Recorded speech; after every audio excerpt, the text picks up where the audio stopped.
How do you steal a woman's entire pension without her ever signing a thing?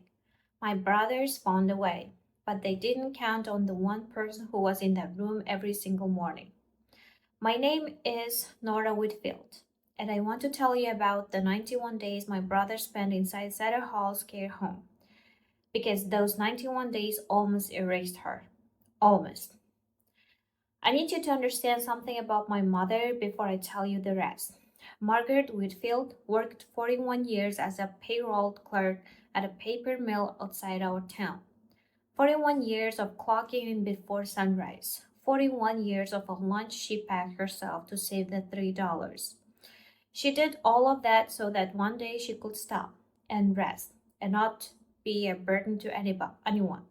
Her pension was not a number to her. It was proof that all those mornings had meant something.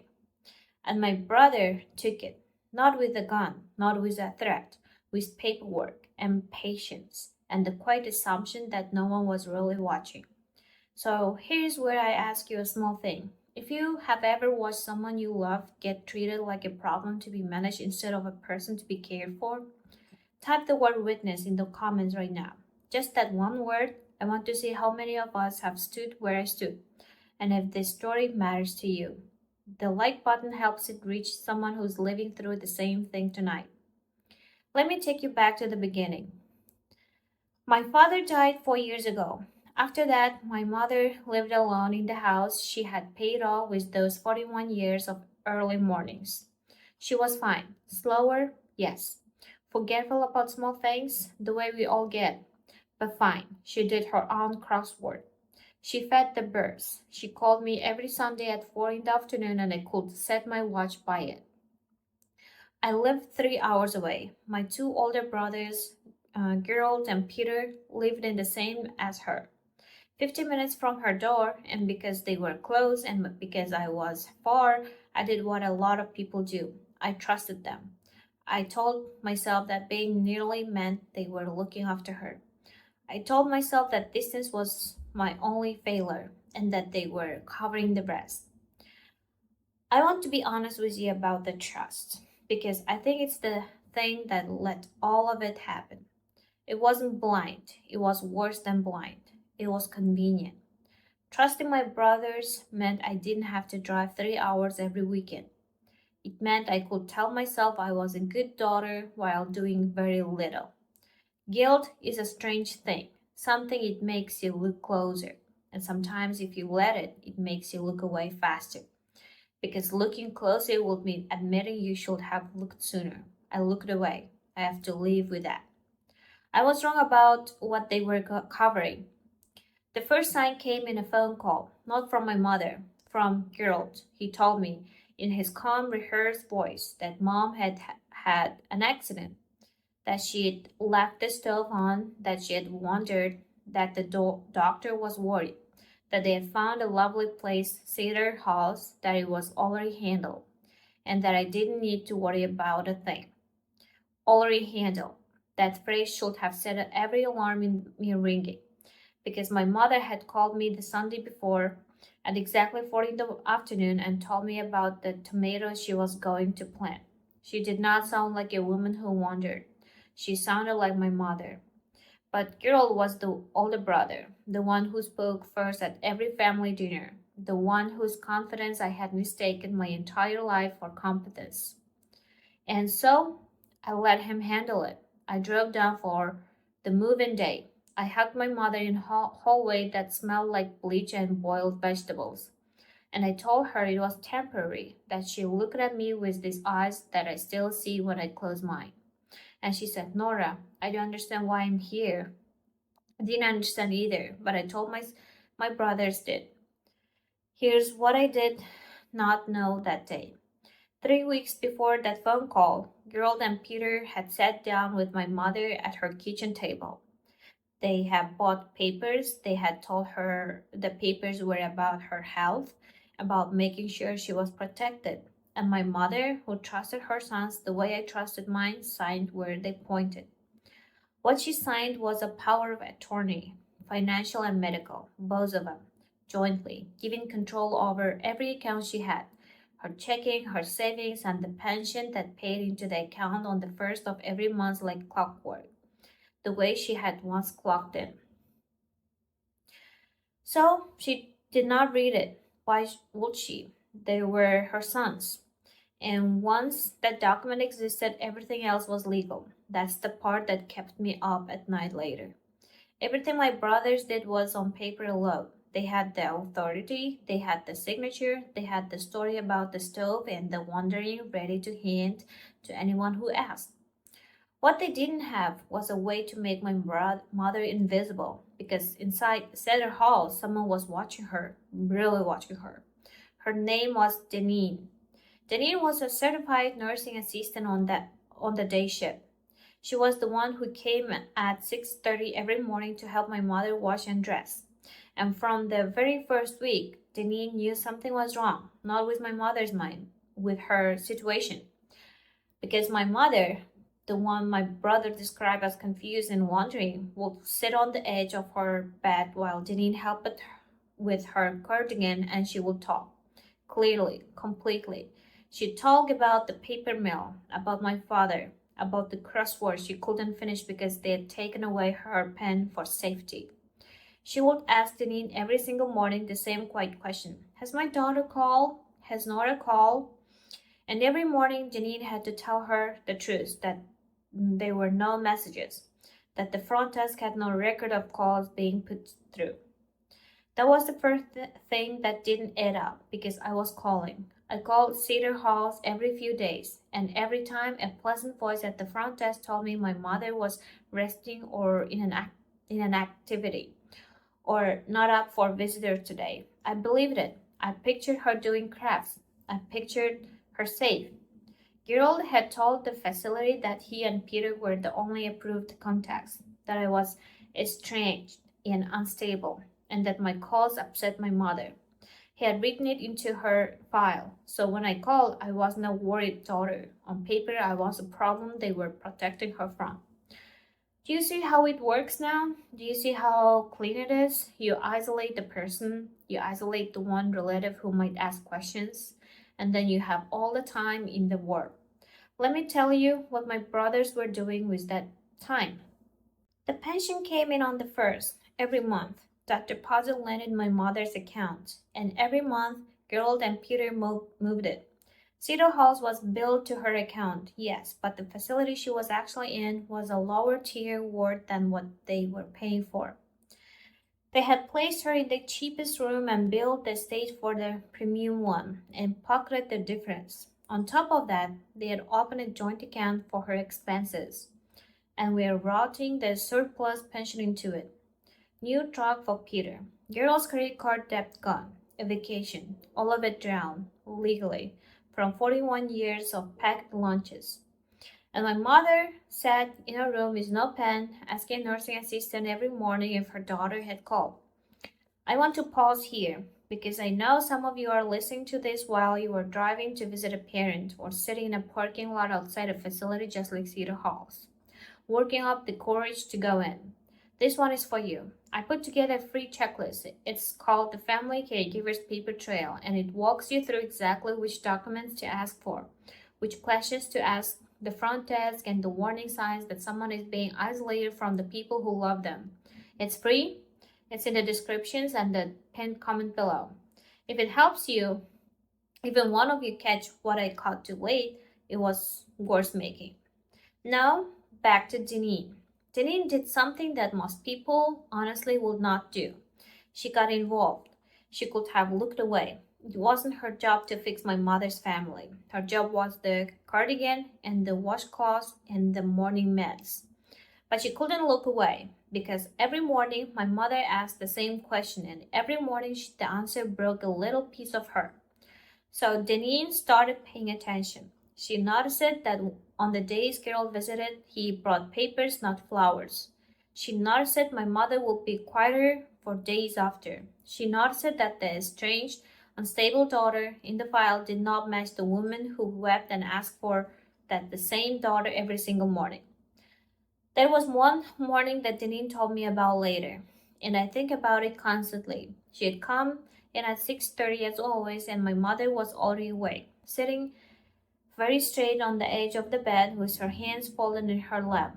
And she said to Deneen, in this small, careful voice, I've been counting the days. I count them on my fingers under the blanket so no one sees.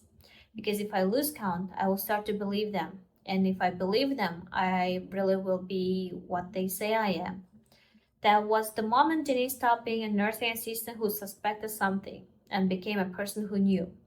A confused woman does not build a private system to protect her own sanity. A confused woman does not count the days on her fingers under a blanket so that no one can take the count from her. My mother was doing the only thing left to a person who has been stripped of everything else. She was holding on to the truth by her fingernails in the dark alone.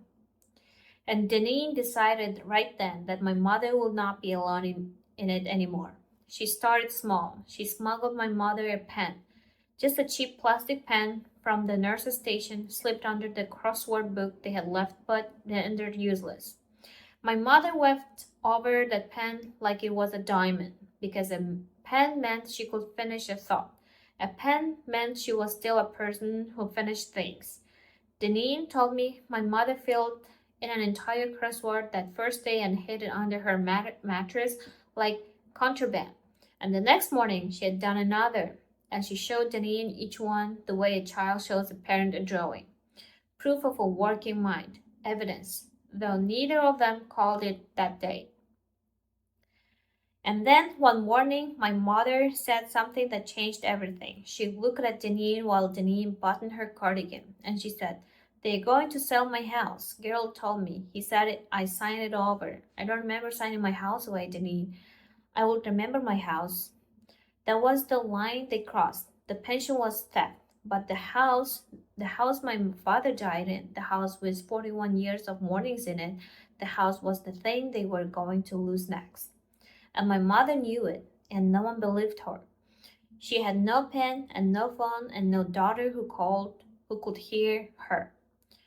So Deneen made a decision. The next morning she left her phone recording in her breast pocket while she helped my mother dress, and she asked gently, Margaret, tell me again about the house. Tell me what Gerald said. And my mother told her clearly, lucidly, in complete sentences, with names and dates. She described the kitchen table, the papers, the pen they handed her, the way Gerald said it was for her protection. She named the pension, she said, and I have listened to this recording more times than is healthy. I'm not confused. I know what year it is. I know my daughter's phone number. Nobody will let me call it. Deneen recorded that morning, and the next, and the one after that. Not to trap anyone, to have proof that the woman everyone was calling confused was the sanest person in the building. And then Deneen did the bravest thing.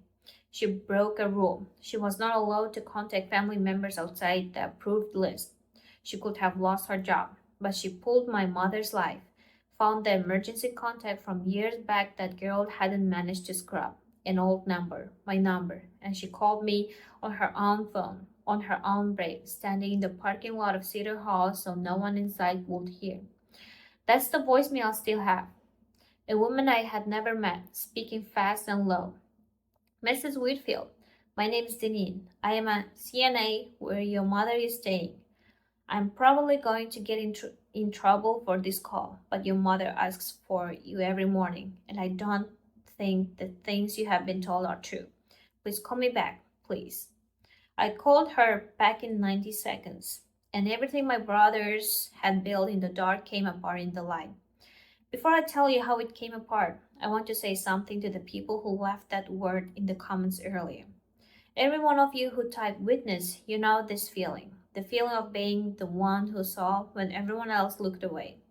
Deneen was a witness. My mother needed one. Sometimes that's the whole difference between a person being erased and a person being saved. If this is landing with you, tap that like button and let's keep going, because you deserve to hear what it ends. When Deneen played me those recordings over the phone, I sat down on my kitchen floor and I could not stand back up for a long time. My mother's voice, clear, begging, asking for me, by name and me believing a pleasant front desk voice telling me she was in an activity. I did three things in the next 48 hours. First, I drove down 3 hours. I walked into theater halls, and when the front desk told me I was not an approved visitor, I told them I would be back within the hour with a lawyer and the police, and that they could explain to both why a lucid woman had been recorded begging to call her daughter. The tone at the desk changed very quickly. Second, I found a lawyer who specialized in elder financial abuse. I brought her the recordings. I brought her the bank statements I had started pulling. I brought her the file note calling me strange and unstable, which it turned out was itself evidence because it showed intent. It showed my brothers had deliberately isolated my mother. That's not what a caring family does. That's what the person building a fence around victim does. Third, I called Adult Protective Services and they reported it. And for the first time in 3 months, someone with authority looked at my mother's situation and saw that Deneen had seen from the first week. Here is what came out of it. The power of attorney was challenged because here is the thing my brothers didn't understand about the document they were so proud of. A power of attorney is not a license to steal, it's a duty. The person holding it is legally required to act in the interest of the person who granted it. Every dollar they moved for their own benefit, the truck, the credit card debt, the vacation, was a breach of that duty. The law has a word for it: fiduciary abuse. And the courts proved my mother had the capacity to understand what was being taken from her, which meant the whole "she's confused, we are just protecting her" story collapsed. I want to tell you about the day it all became real because it's the day I stopped being afraid of my brothers. We were in a meditation room, Gerald and Peter on one side of a long table with their lawyer, me and my mother on our lawyer on the other.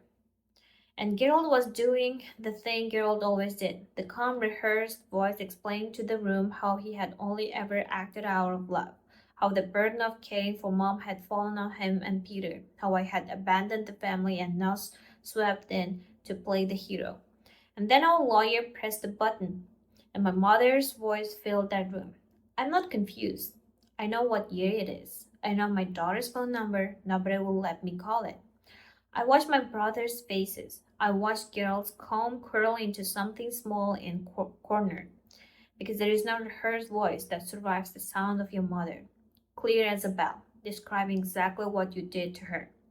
The lawyer let it play, all of it: the kitchen table, the pen, the house, and when it stopped, the silence in the room was the loudest thing I have ever heard.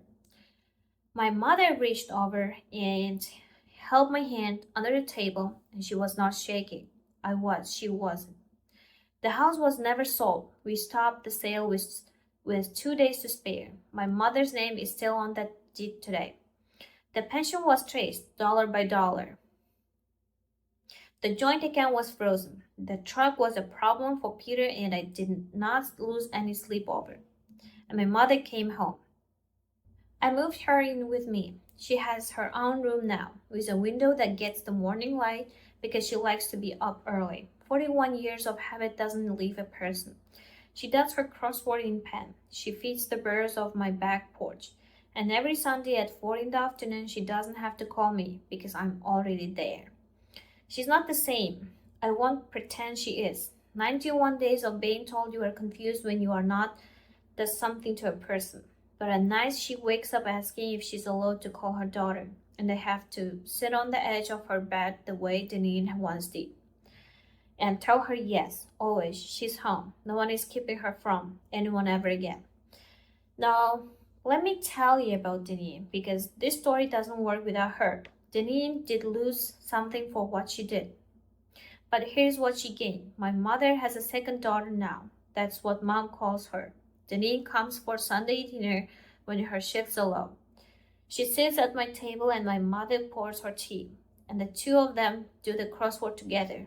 And I sit across from them and I think about how close we became. Because the truth is, my brothers almost won. They almost won because they understood something ugly and true about the world. They understood that if you isolate a person and you paper over the theft with the right documents and you tell everyone the victim is confused, most of the time nobody checks. Most of the time, the person changing the sheets keeps her head down and does her job. They bet everything on Deneen keeping her head down. They lost that bet. So here's what I want you to take from this, and it's the only thing I will ask of you before I go. If you have a parent in a facility, call them directly, not the front desk, them. And if you can't reach them, if you keep getting told they're resting or in an activity, if there is always a reason you can't hear their voice, do not accept it. That barrier is not always innocent. Sometimes the barrier is the whole crime. And if you are the person changing the sheets, the one who comes in at 6:30 every morning, you see more than anyone gives you credit for. You are sometimes the only witness a person has. What Deneen did was against the rules. It was also the most decent thing anyone did for my family in 4 years. Rules matter, but people matter more. My mother worked 41 years for a pension her sons tried to drain in 91 days. It took one nursing assistant, one phone in a breast pocket, and one phone call from a parking lot to give it all back. If this story stayed with you, I made another one you should hear. It's about a father who called his daughter the family failure at every holiday, right up until the day a lawyer read her name aloud and the whole room went silent. You can watch that one right here. I will see you here.